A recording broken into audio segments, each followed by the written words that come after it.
the SZL does not need coding when you change it.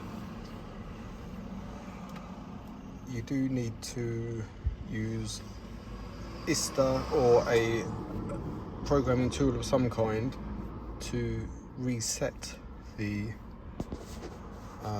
steering angle sensor so that it knows where it's straight ahead. But you don't need to actually code it, so you don't have to get into coding. This is the new replacement part I've got, and the cable entry is at the top. And as to how to set it,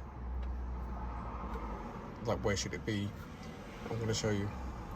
So this is the position that it's going to end up in, and the position that when you take your old one off, it will be like this. Okay, so if I turn this 2 1/4 turns to the left, that's anti-clockwise. So 1, 2, and then I'm gently coming around.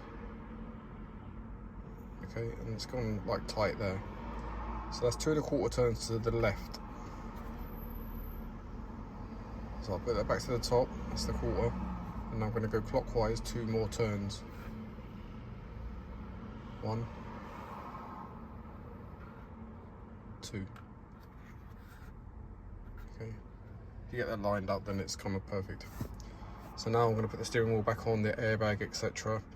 And then you, like I said, you need to tell the car that you put a new SZL onto it, so that it will tell, the instructions will tell you to have the steering wheel straight, and then it resets it and it knows that that's 0, and that's it, that's all you do.